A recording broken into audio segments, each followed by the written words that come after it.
Well, greetings and welcome. I am excited, honored, touched, and delighted to have some time with you for this meditation and for this Dharma talk. My name is Jonathan Foust, and we're going to start with a half-hour meditation, and then this talk is a practice-based talk, exploring some of the different phases of meditation and some of the best tips and tricks to how to navigate them. I hope you find it helpful. In the meantime, before we start, just a little bit of our normal thank you ritual. A thank you to our producers, to Glenn Harrison and to Leo Gimo for putting all this together. A big thank you to our mindful movement teachers, to Rita and Lynn and Anna. And thank you so much for all you do. And also to our mindful dialogue leaders, to Ray Manioki and Tara Cassidy. Again, the full Monday night experience, if you want to span from movement to meditation, to a talk, to connecting with others, to talk about your practice, all available online. Those Zoom links to the class before and after this are on my website and my Facebook page. Also, a big thank you for the Insight Meditation Community of Washington for being a host, for my friends at the Unitarian Universalist Church of Arlington, which was the physical home of Monday Night Meditation for many, many years. And also just to say a huge, huge thank you for your support. Makes a big, big difference. This is all about making all these teachings and practices freely accessible so no one is denied access.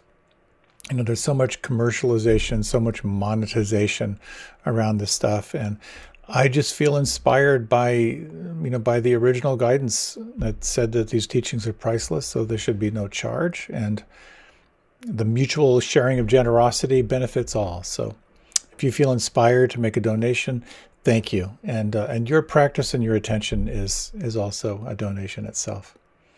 I've got a newsletter you can sign up for that's on my website. I send out kind of a digest of all the recent talks, and I also share my photography for the month. So feel free to avail yourself of that if you like. And finally, I'm going to be leading a day-long retreat on January 8th, and it's all about intention. It's a great way to start the year. It's kind of the annual intention. Reflect on what worked, what didn't work. Use meditation as a way of opening up to sense what most calls you, and just to start to look how you might cultivate that and move in that direction. Okay, that's it. Time to meditate. We're going to explore kind of the full flow of essential practices, from relaxation to gathering to mindfulness, to the kind of open monitoring of what's present. We'll explore a little bit around investigation of what's present, and then at the end we'll open up into what it means to rest in presence. So, as you're ready, let yourself begin to settle in. You can adjust your posture in any way that feels right for you. You might want to reach your arms up overhead, open your jaw, move your jaw from side to side. It's always really helpful to release the deeper tensions before you practice. And in fact, we're going to start with a little contraction release. So if you like, you can close both of your eyes. You can also meditate with your eyes open. So whatever works for you. But if you like, you can close your eyes and just take 3 slow breaths. Consciously slow down your breathing. Relax on the exhale. And just begin to sense what's present. Sense what's here for you right now.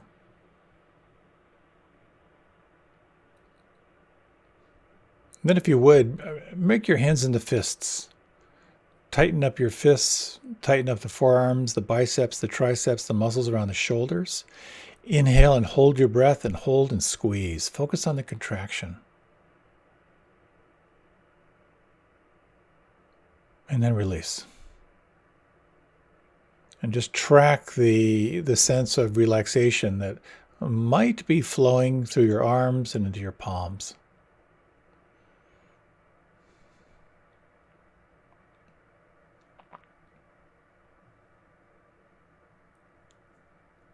Then again, as you're ready, you can make your hands into loose fists.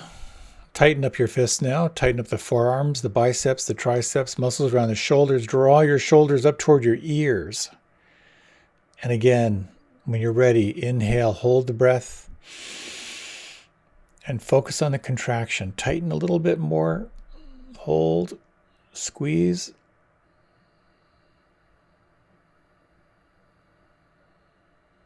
And release.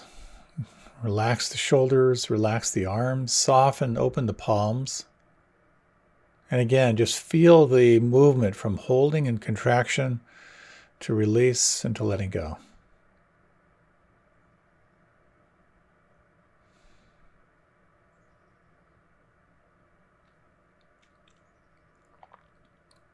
One final time. Make your hands into fists. Tighten up the forearms, the biceps, the triceps, muscles around the shoulders, muscles around the shoulder blades. Draw your shoulders up close toward your ears. Draw your navel in toward your spine. Scrunch the muscles of your face up. Taking a long, deep inhalation. Hold. Contract everything that can contract here. Focus on the holding, on the squeezing, on the tightening. And when it's right for you, release. Relax, soften. Relax the shoulders. Soften the palms. And just notice the movement from holding to letting go.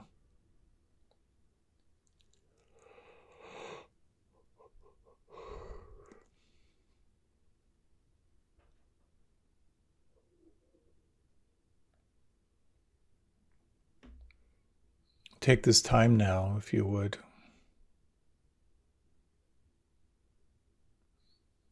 to notice if you could relax the muscles around your eyes.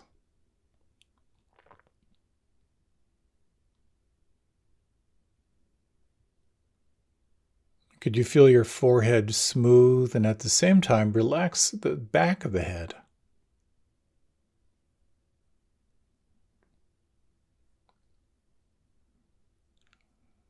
Let all expression melt away from your face.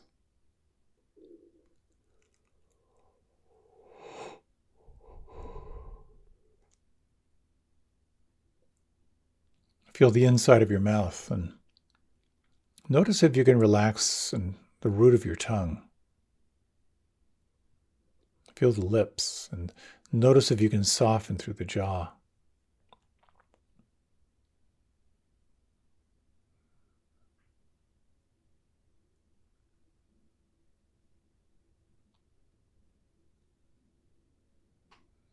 You might sense now through the occipital ridge, right all through the base of the skull, just sensing, softening.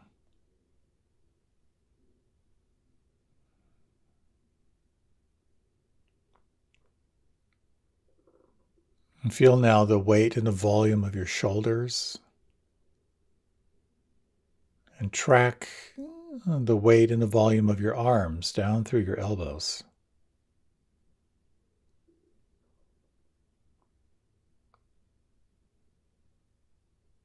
And down through your wrists.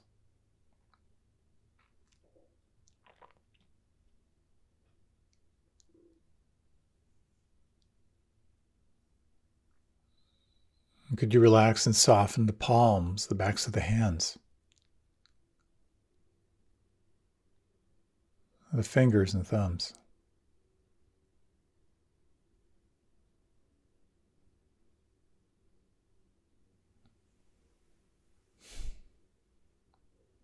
Can you feel the space inside your throat?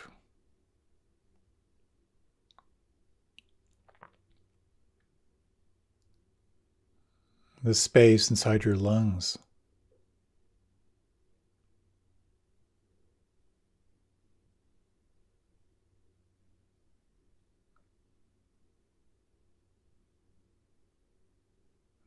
Is it possible to soften through your lower back and buttocks?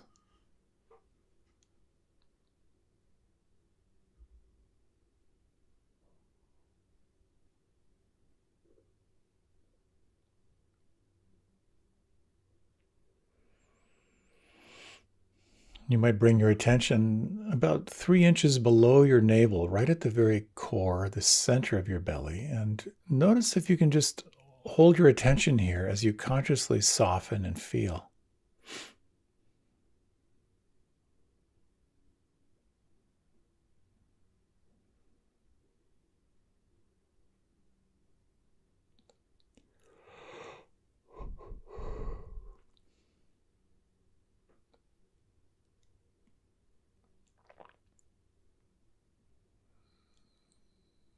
And feeling the space, the distance between your left hip and your right hip, and just sensing the floor of the pelvis.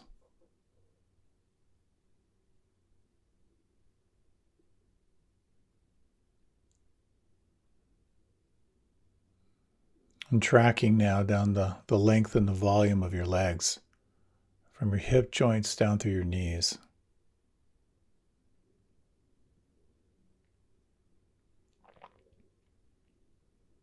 The backs of the knees, the kneecaps.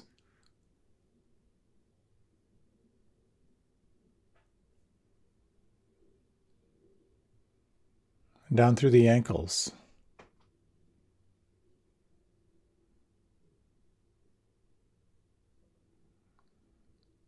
And can you feel the volume of your feet?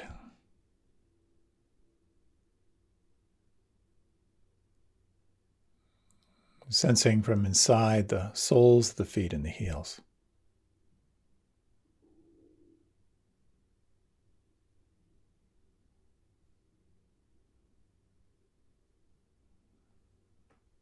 Just noting now through the whole body. Is it possible to relax a little bit more? To soften a little bit more?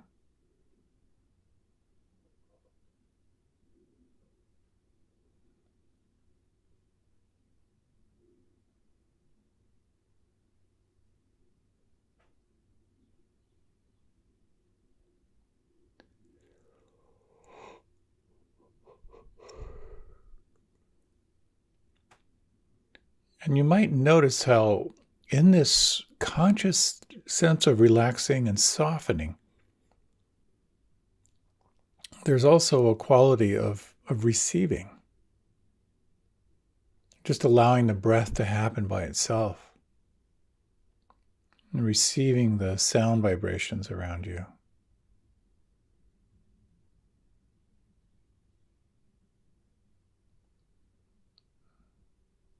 And from this place of relaxation, you might explore what it's like to blend in some focus and concentration. So now you might move your attention to an anchor of your choosing, into the breath or to the sounds or to the feeling in the palms. And the practice here is to notice if you can sustain your attention here on the experience of what it feels like from the inside. Naturally, your mind is going to move into the narrative or commentary or glide into review or anticipation of the future. Well, your practice for this next period of time is to, when you notice the mind not here, very gently re-engage, relax, and again, sense if you can sustain this awareness of what your anchor feels like from the inside.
how can you both blend relaxation with one-pointed attention? Wherever your anchor may be, breath or sound or the feeling in the palms, sense if you can relax right at that point. And notice if the relaxation with concentration might not reveal more details of the experience.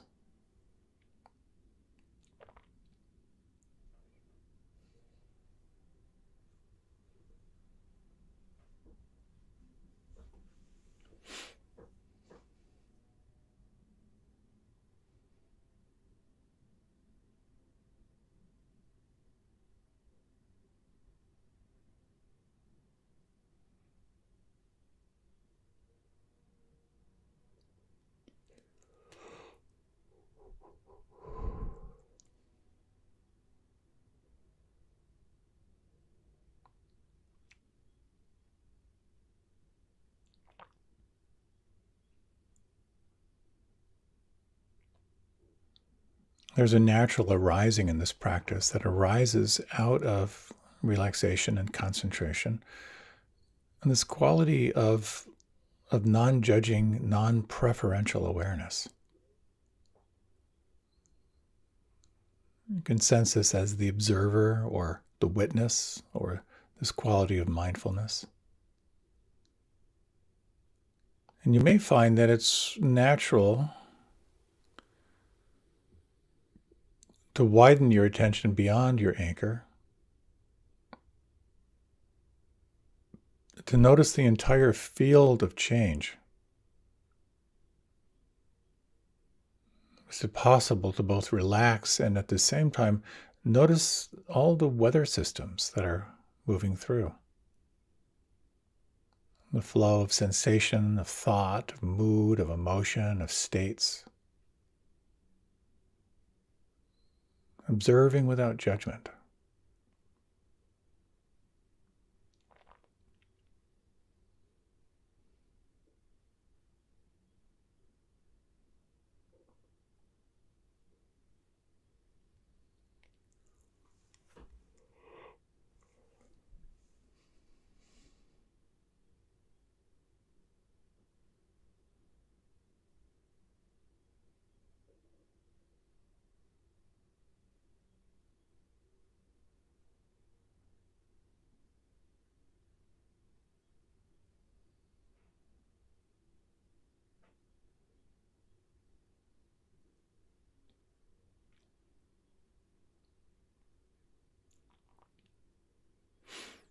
From time to time, it can be helpful to review,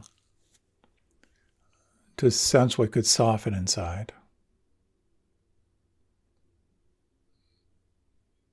to use your anchor as a way of gathering attention,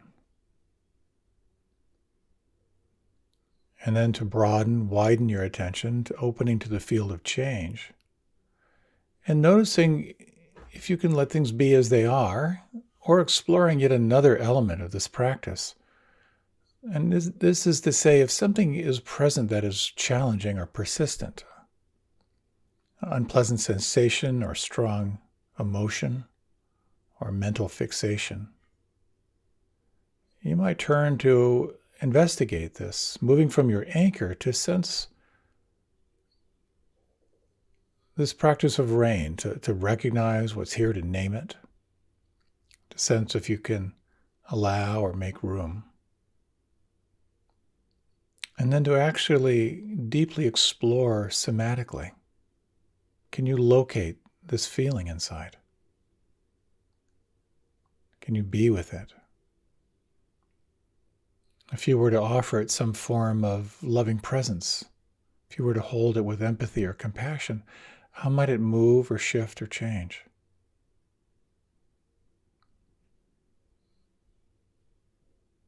And here the practice becomes quite intuitive. Asking two questions. What is presenting right now? And how do you feel called to be with it?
And what are you experiencing right now?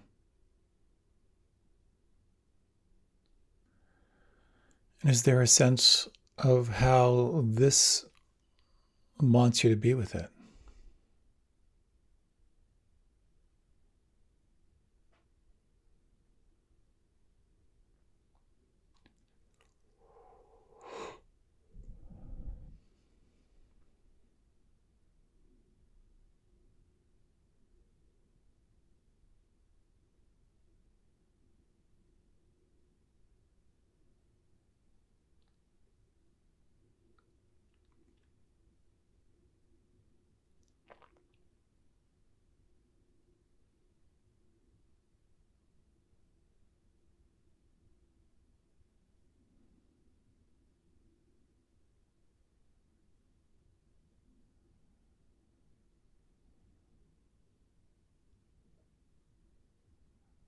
In this remaining 5 minutes or so, you may find it helpful to refresh the practice. You might again explore first this realm of softening the muscles of the face, softening the inside of the mouth,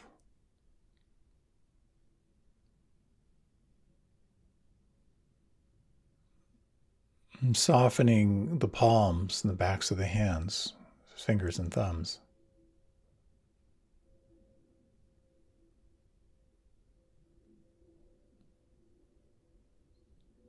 And could you soften through the belly and the lower abdomen?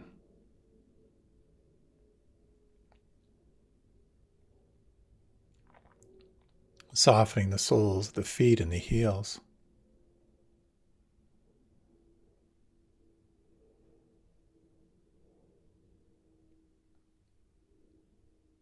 Noting perhaps the more intimately you soften, the more intimately you feel.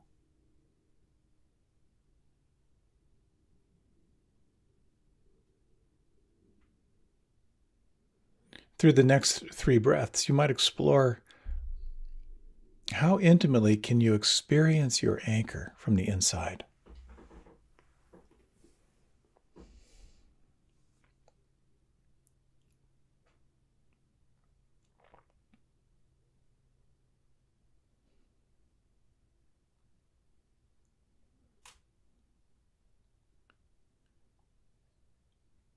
And can you sense this view of non-preferential awareness, the seat of the witness, awake and alert, aware of what is changing?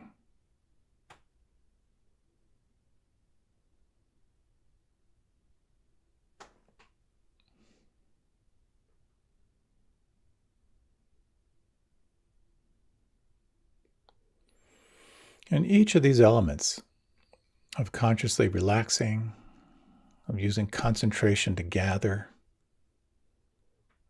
and the sense of the witness, returning again and again to the witness, there's an element of doing, an element of effort. And you might explore in the next about 3 minutes. If you were to move from doing to being, if you relax any sense of manipulating your experience and open to allowing your experience, what happens when you explore effortless awareness?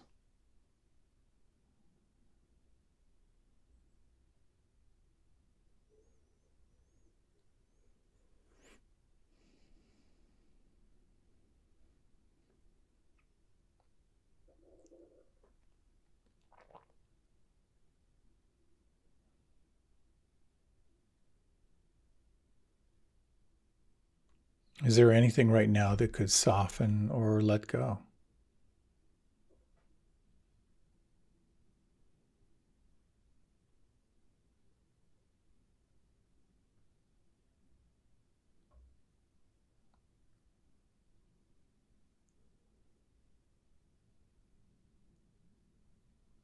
Is there anything that could soften or let go even more?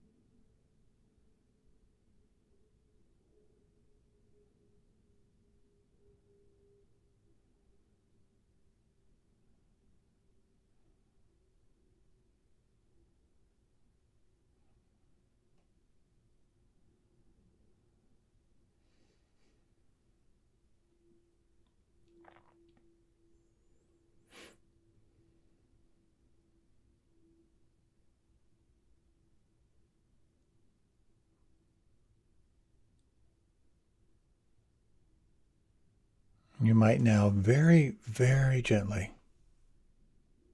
notice where you feel the breath and gently lengthen the in-breath and soften on the out-breath.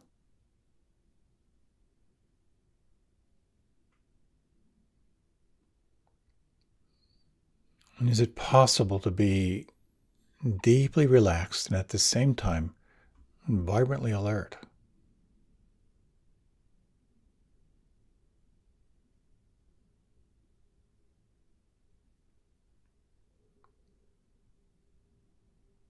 What has shifted for you over the course of this practice of turning inward?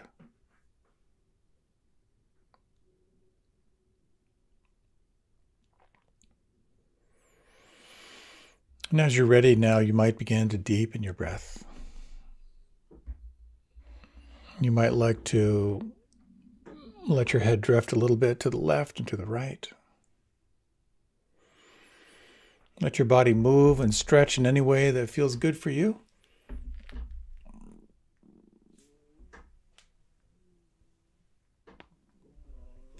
You might like to reach your arms up overhead, invoke a big smile. And take a little time for your transition here.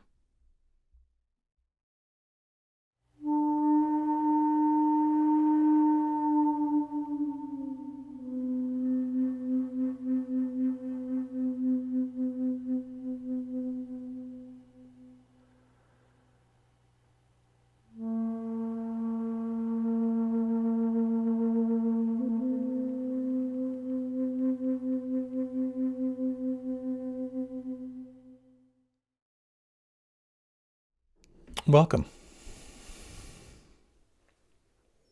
There's a great scene in a Woody Allen movie. I think it's Love and Death. And one of the characters is this beautiful baroness, just absolutely gorgeous, looks kind of, oversexed. And she goes through lover after lover after lover. And Woody Allen's character, which is Woody Allen, has an affair with her, and she's just stunned at his expertise as a lover. And after a passionate encounter, she says, "What is your secret to being such an incredible lover?" And he says, "I practice when I'm alone a lot."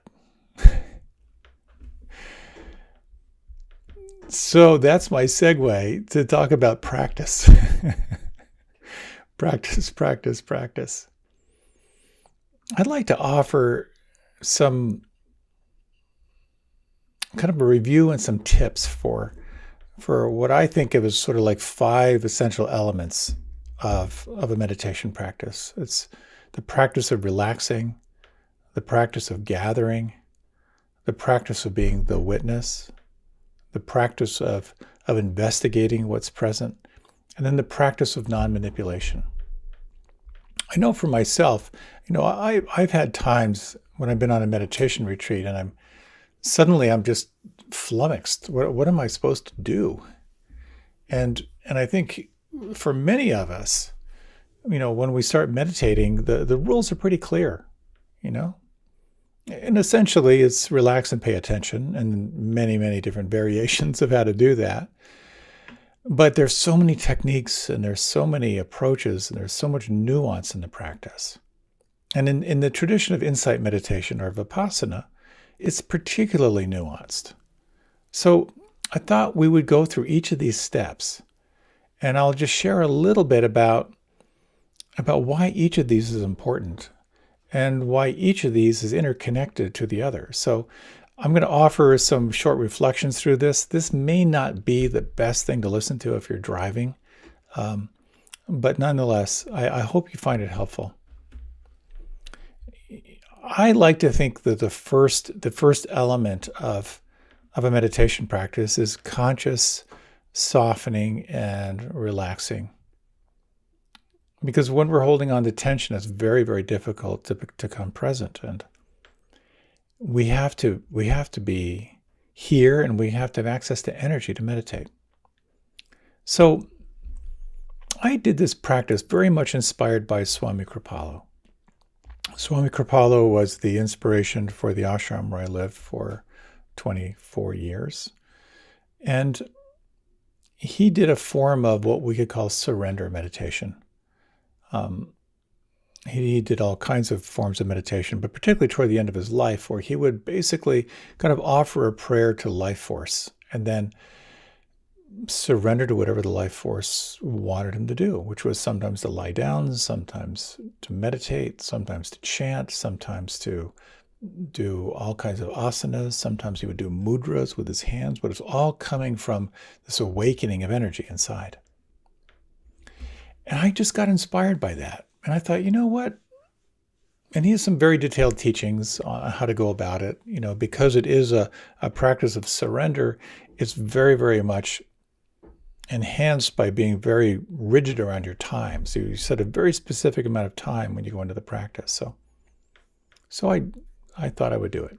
It was a stressful time in my life. I was looking for something inspirational of how I could kind of recharge my practice. And so I said, I think it was like half an hour. I think it was half an hour. And I just closed my eyes and would just ask, okay, what is the energy, what does it want to do right now? So when I first started, lie down, close my eyes, and I'd fall asleep. And I noticed that every time when I would sort of really ask, what do I most need? It was to lie down and close my eyes. And what I noticed when I did this as a discipline, because you have to do it every day, that I would lie down, fall asleep, and then after a while, like a week or 10 days, I would lie down and I didn't fall asleep. I still wanted to lie down. And then it was like, you know what? Maybe I'll sit up.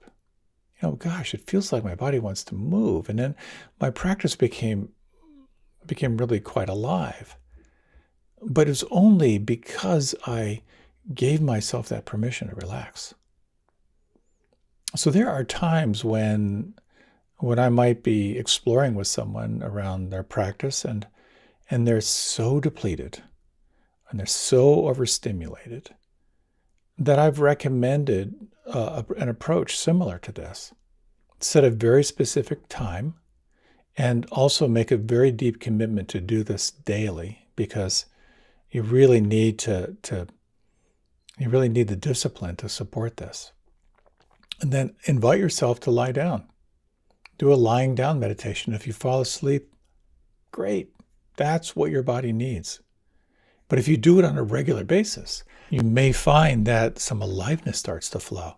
Your empty cup will start to fill up over time. It's why so often in our meditation retreats, our week-long meditation retreats, so many people just hit this wall of incredible fatigue because they've closed their eyes and listened to their body, and the body tells them what they want, and they're having whiplash meditations and drooling on their meditation cushions. So as I've told people, if you just slept the whole week, it might change your life.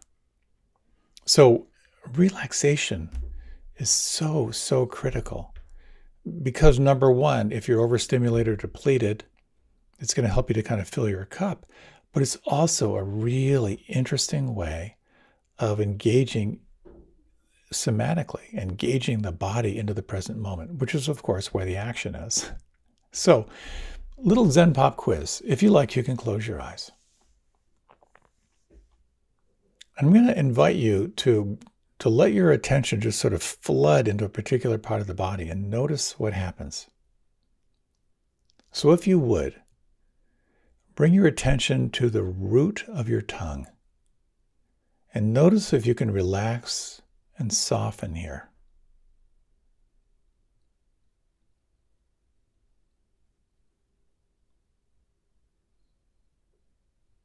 Now bring your attention to the backs of your hands. And again, relax and soften.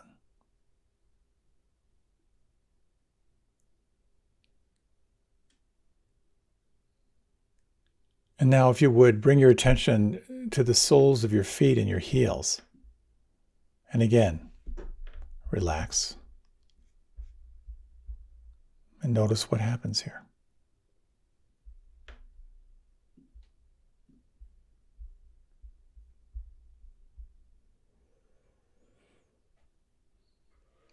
If you like, you can open your eyes or feel free to keep them closed. You're on your own. So what did you notice? You may have noticed that the more you relax, the more you feel. I certainly noticed that. And oftentimes, when I try to relax the root of my tongue, I had no idea that I could even relax the root of my tongue, that I was holding some kind of tension at the root of my tongue. So the sense of relaxing and softening is so critical in practice. And I think it's in many ways the most overlooked element of a meditation practice. Because again, we're so deeply depleted, we're so overstimulated. If you're using meditation as a way of just releasing stress, that's fantastic. If you're using meditation as a way to calm your mind a little bit, it's fantastic. But if you're using meditation as a way to become more awake to the fullness of your life and see into the nature of reality, you need some gas in the tank. You need firepower. And so in order to do that, your cup has to be full. And I find it so important. And why pretty much every meditation I lead begins with the body scan. Because this sense of moving from the cognitive to the experiential requires that you soften. And you can even get a sense of like receiving the moment. Different traditions emphasize the body scan to different degrees. There are some traditions that where the essential practice is just scanning through the body. It's what you do. So you can look for different ways. And I certainly find for myself that there are particular parts of the body that tend to kind of invoke a deepening sense of the relaxation response. The forehead smooth can be really powerful.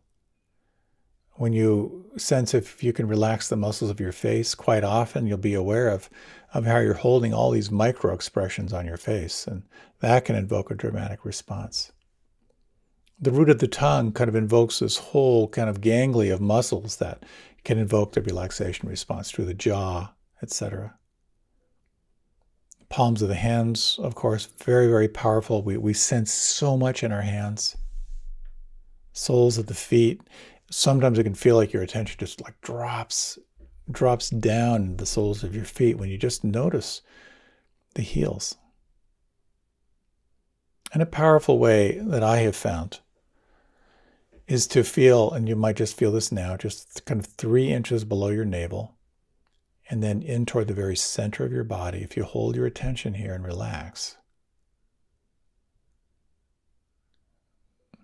this has a way of sort of like invoking the relaxation response all through the enteric nervous system. This place where you're digesting not only your food, but your whole life experience. So developing skill in relaxation, really, really, really helpful. So relaxation is great. The next inquiry is, can you stay in the moment once you've arrived? And of course, this is an elemental part of practice, the power of focus or concentration. And one way to think of it, depending how old you are, you might remember this thing called cassette tapes, by which all of us old people used to listen to music. And it was a tape, and then there was this tape head, and the tape would go over the tape head, and the head would play only what was there. And I like to think of that as that's kind of what concentration is. It's being aware of what's happening as it's happening. As I breathe in, I'm aware of breathing in. As I breathe out, I'm aware of breathing out. I'm aware of the sounds happening around me. I'm aware of the air touching my skin. It's this moment-to-moment perception of what's happening right now. So, a couple tips. If you're using your breath, there are 3 little things that I find really, really helpful. So again, if you like, you can close your eyes. And just let your breath be unrestricted right now. And the first thing you can do, which can be annoying, but it can also be really helpful, just notice as you breathe in, feel the top of the inhalation.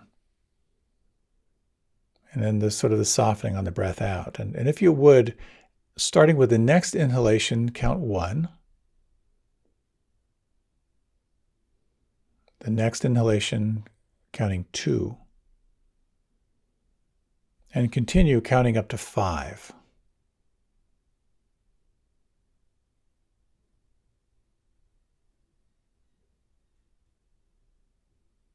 And then if you'd like, you can begin again from 1 to 5.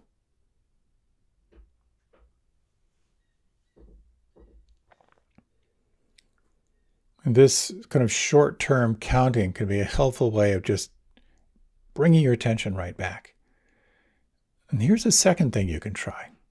Let yourself, again, feel the breath effortless and free-flowing, and ask yourself the following. Is the length of this in-breath shorter or longer than the in-breath preceding it?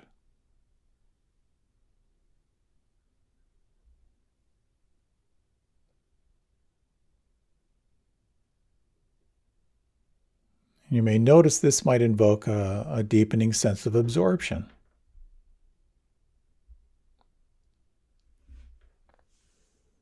The next thing that you might try is, as you're noticing your breath, where exactly do you feel the breath the most predominant right now?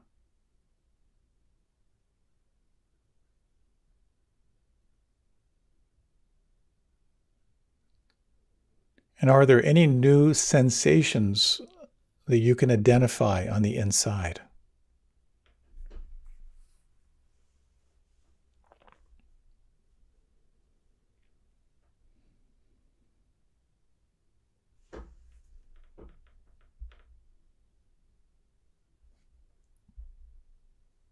When you're ready, you can kind of release the practice. If you like, you can open your eyes, or again, you can remain with them closed. Now, these 3 little techniques, they're just little techniques. They're little tricks of the trade. If your mind is really, really scattered, just count the next 5 in-breaths. And sometimes you can just sort of like snap a whole narrative chain. And at least for 5 breaths, you can kind of re-arrive, and it might completely shift your experience. As it gets more subtle, you can ask, is the length of this in-breath any shorter or longer than the in-breath preceding it? And then you may just get a sense here of how this too can create a deepening sense of absorption. It really works for me. And then if you're really, really into it, and I do this sometimes only when I'm on retreat, is the length of this in-breath any different than the in-breath 2 breaths ago? You can do it, but you got to really relax and you got to really pay attention. And the third thing is to ask, where do I feel the breath on the inside? And can I identify any new sensations? And this again is a way of creating a deepening sense of absorption into present moment awareness. I once did a meditation guided by Gil Fronsdal on retreat, where he was like pointing out all the different places you could feel the breath. Like feeling the movement of the diaphragm, feeling the ribs against your skin, sort of like shifting and expanding. The one that really got me is, can you feel the breath in the back of the lungs against the back of the rib cage as you breathe?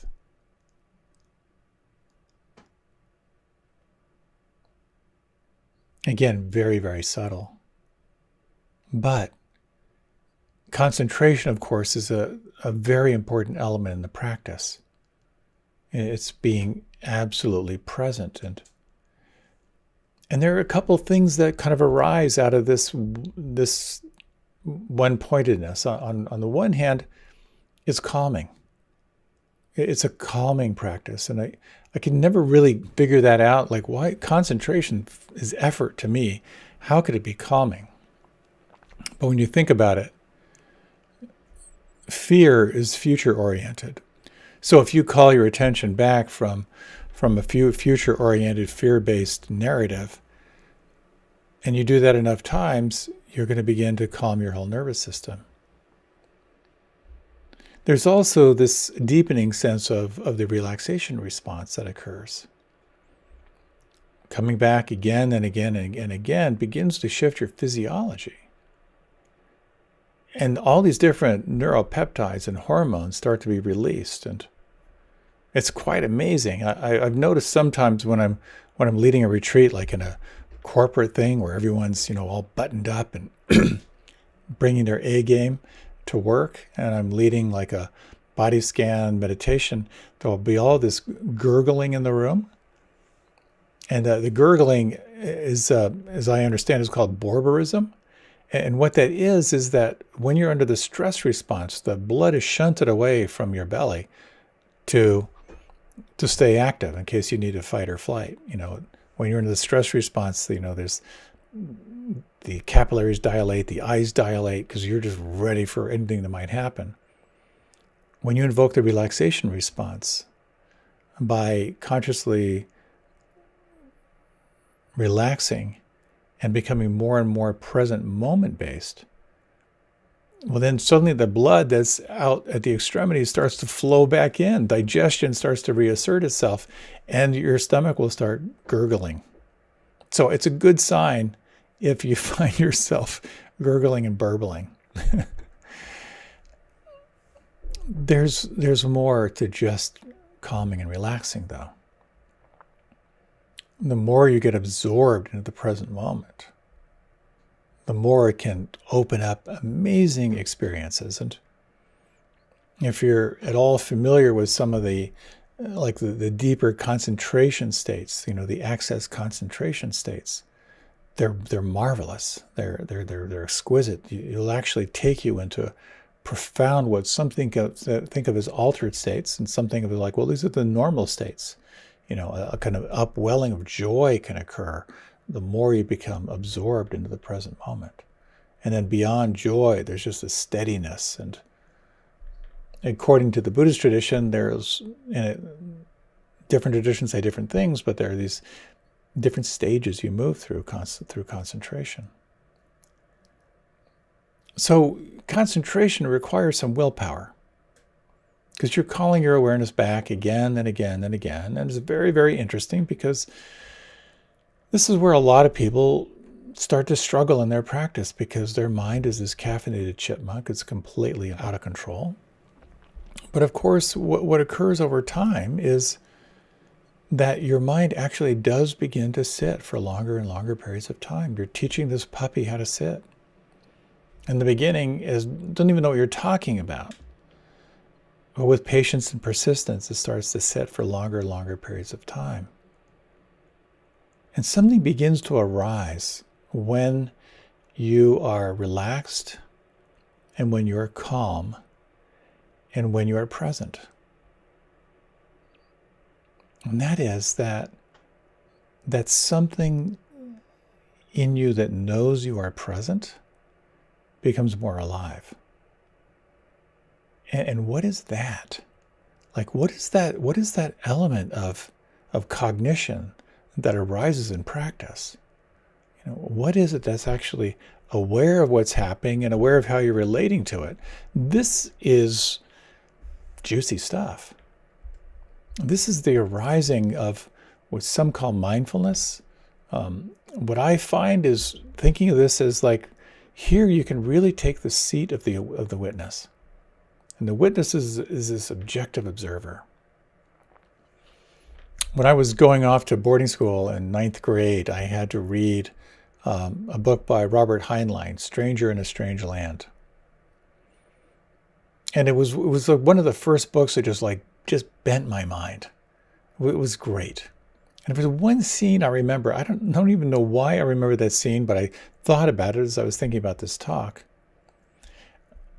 where someone who was sort of really, really well trained was asked this question. They said, well, what color is that shed over there?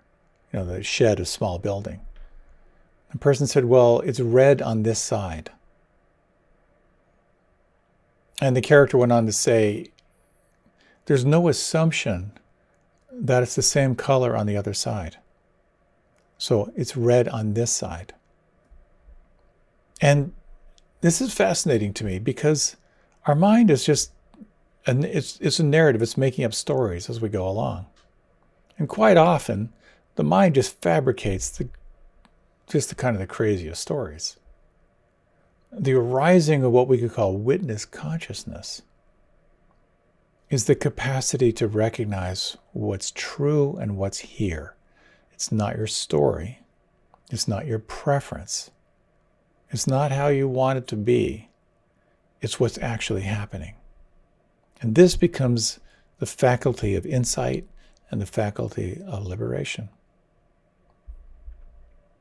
So if you would, a little Zen pop quiz. Again, you can close your eyes. And here, one of the most powerful ways to kind of get a sense of this witness is to do a little sound meditation. So you might, with your eyes closed, notice all the sounds around you. Open your attention 360 degrees. Notice the sounds.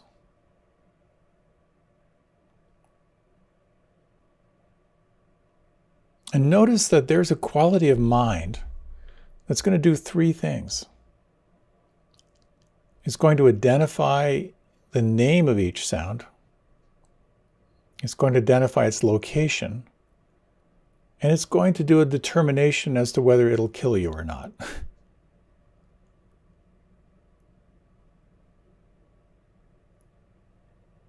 And notice how this happens in less than a split second. Name, location, threat.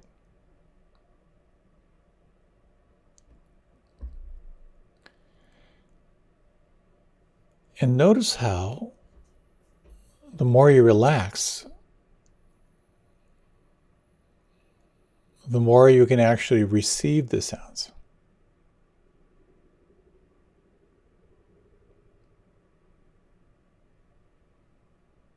Notice how the sounds are utterly impersonal.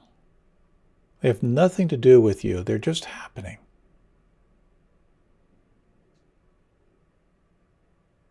And notice how you can be the observer, non-judging, non-preferential, just awake to the sound vibration itself.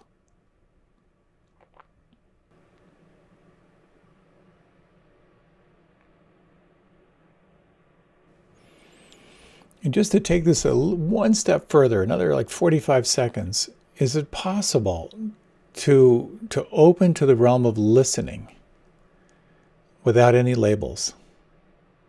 Just to feel and experience the sound vibrations without any story.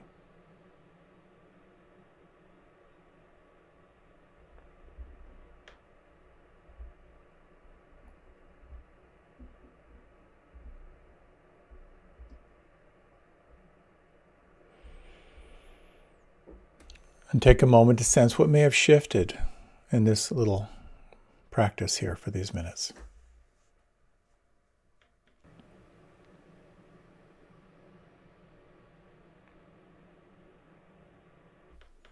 And if you like now, you can open your eyes, or again, you can remain with them closed. So what is the witness? What is mindfulness? I like to think of it as non-judging awareness or non-preferential awareness. I wear this aura ring.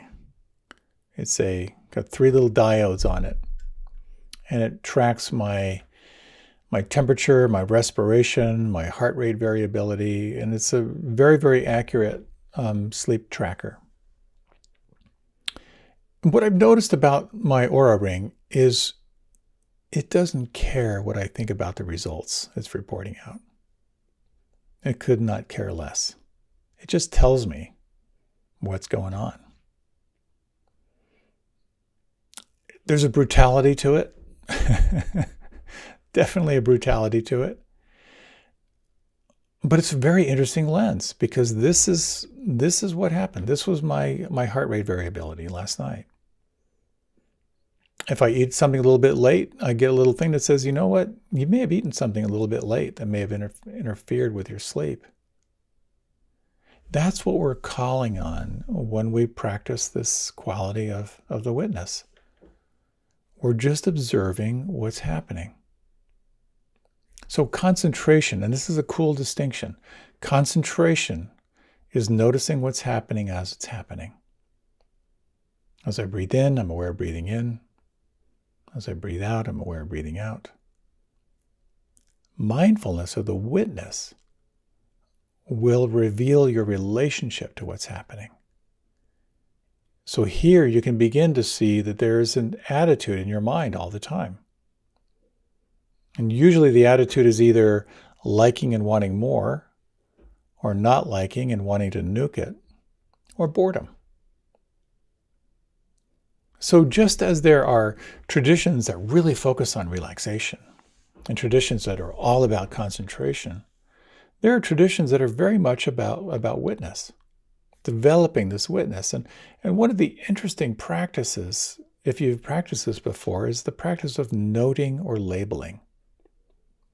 That is, you're noticing, again, self-observation without preference, and you just simply make a mental note of what's occurring. So it might be just simply thinking, or feeling, or sensation. You can get more granular, sort of like noting the kind of reactivity you might have, like aversion, wanting.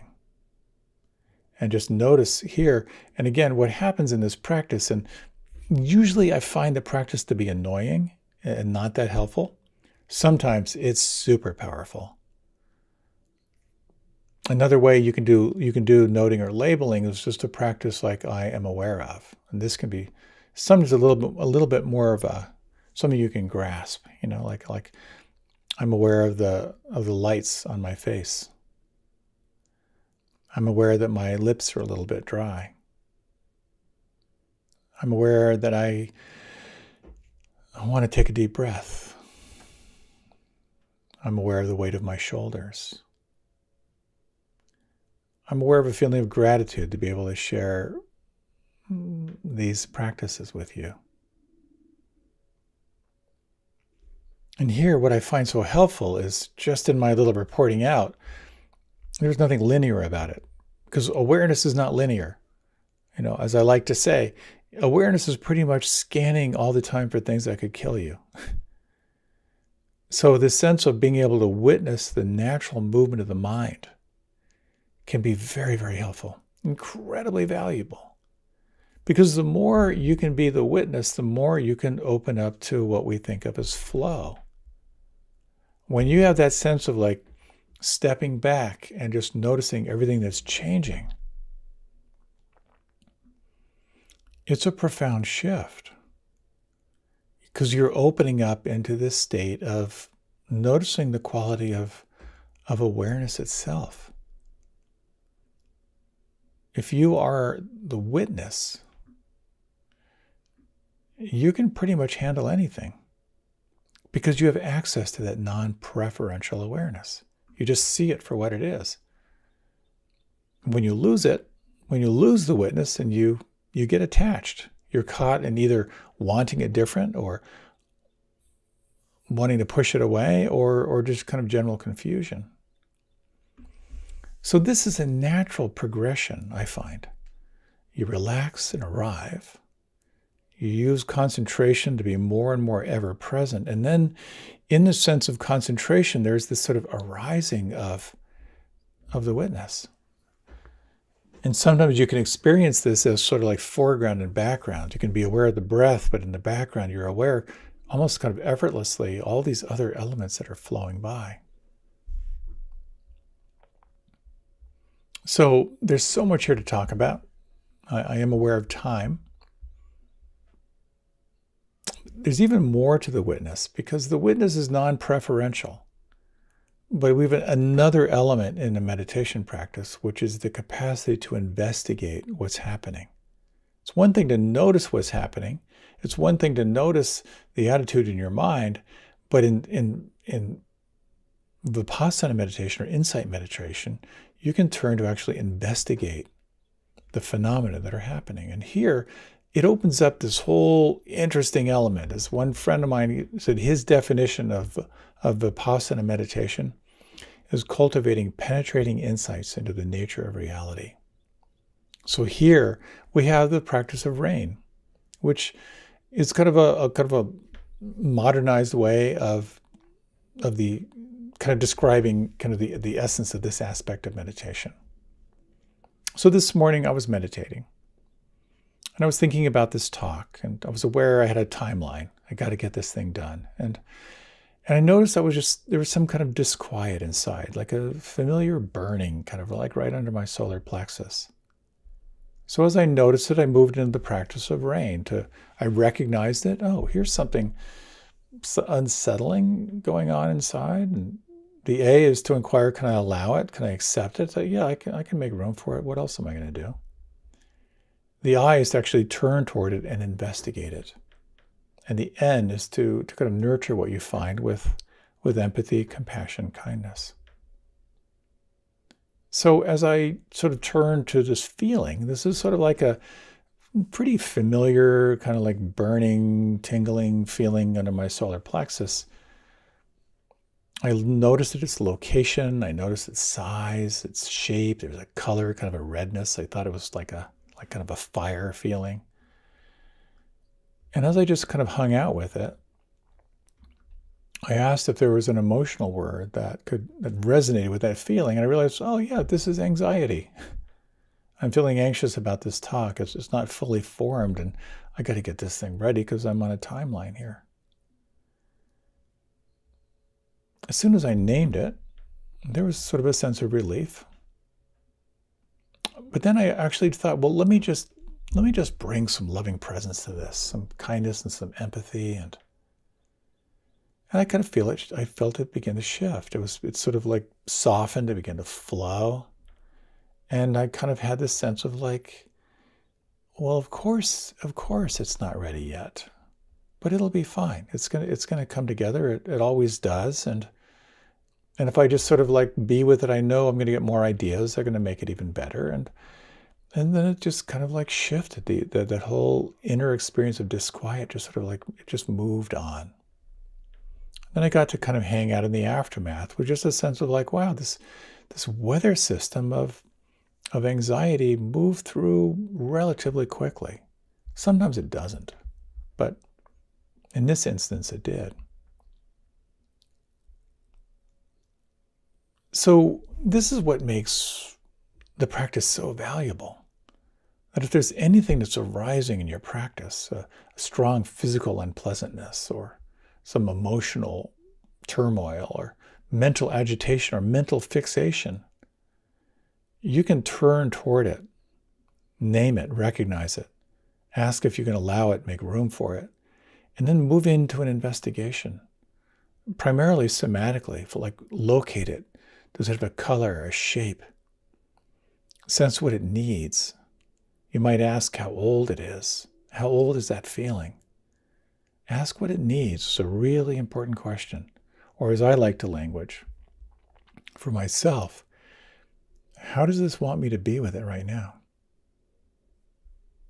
And this opens up intuition. It opens up insight. It's a practice that is nuanced.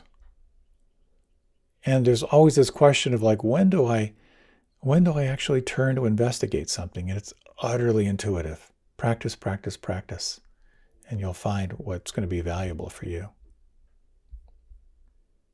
I'm aware of my time, and I want to move on to our final element of our practice here. And this has to do with what happens in meditation. The more you relax, the more you concentrate, the more you open into this non-judging awareness, the more you investigate what's between you and feeling free, the more you will be deconstructing your conditioned self. All of your conditioning, all of your likes and dislikes, they all get revealed. It's very, very powerful. But it all kind of comes from a sense of doing. You know, you're consciously relaxing. You're using willpower to focus. There's an element of will in witnessing. There's an element of like willful effort in investigating what's between you and feeling free. And the final element of practice, which again, sometimes is dramatically overlooked, other traditions really emphasize this, is just to put down your bags. To really explore what it's like to utterly, utterly move from doing into a profound sense of just simply being. I've shared this story before, but in brief, the first time I got my real taste of this was living in the ashram. Very, very super willful practice, really, really focused. And a teacher came in, a Rishi Prabhakar, and gave some really inspiring talks and brought us into our meditation practice. And as we were sitting there kind of lined up in our grids, you know, he said, okay, for this retreat, I want you to do nothing. And as I've shared before, you know, I wrote that down. And he said, no, I want you to do nothing. And I wrote it down and underlined it. And he said, put the pen down. Do nothing. It was one of the most exasperating experiences of my life because I found myself trying to do competitive doing nothing, which was really confusing. But ultimately, it began to be one of the most profound experiences of my life. In the absence of doing nothing, so much happens by itself. As they say, spring comes and the grass grows by itself. Is it possible to include in part of your practice this quality of deep, abiding allowing, where there's no problem to be solved, there's nothing to be fixed? It's a really, really juicy element of the practice, and I can talk more about this, but we only have a few minutes left. What I'd like to do is just a very short reflection. We'll kind of like explore putting all this together. If you like, you can close your eyes. Could you soften the muscles of your face? Could you soften and open the palms and the soles of the feet and the heels?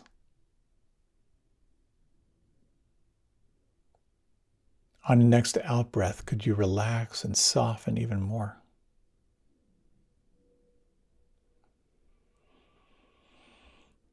Over the next 3 breaths, how intimately can you experience your anchor on the inside?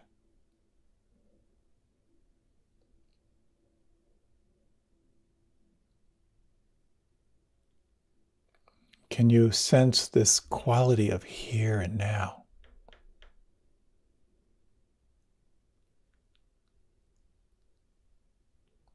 And is it possible to sense this seat of the witness, your capacity to observe without preference? Just recognizing what is here.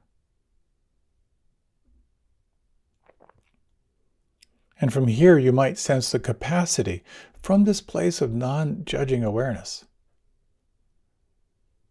to move from your anchor to actively and consciously investigate anything that might be present, to investigate sensation,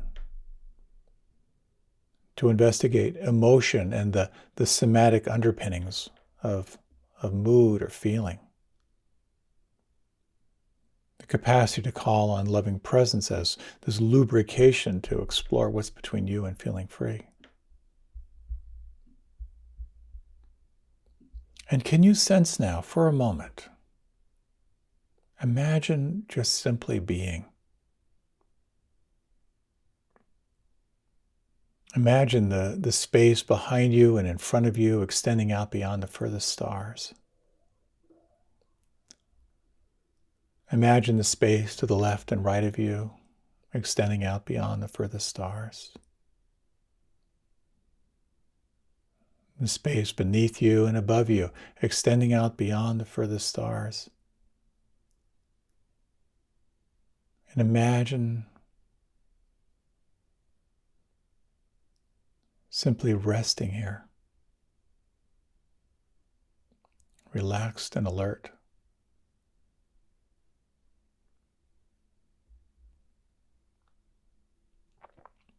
And imagine, if you wish, in these final moments that this space all around you and inside you, extending out beyond the furthest stars, might be filled with a luminosity of kindness, of compassion.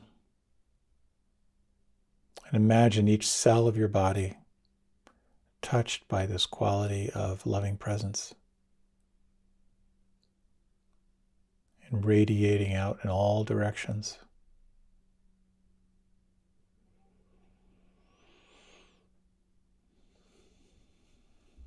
And as you're ready, you might gently deepen your breath. If you like, you can close your eyes or you can remain with them closed. I hope this has been helpful as we explore kind of the span of all these elements of practice, from deep relaxation to concentration to mindfulness to investigation to simply resting in presence itself. You may find your practice will evolve and shift and change, and it's this very aliveness of here and now that opens us to the mystery. Thank you again, and may you and the mystery have a wonderful time together. It's great to have this time to practice and explore with you. And best wishes.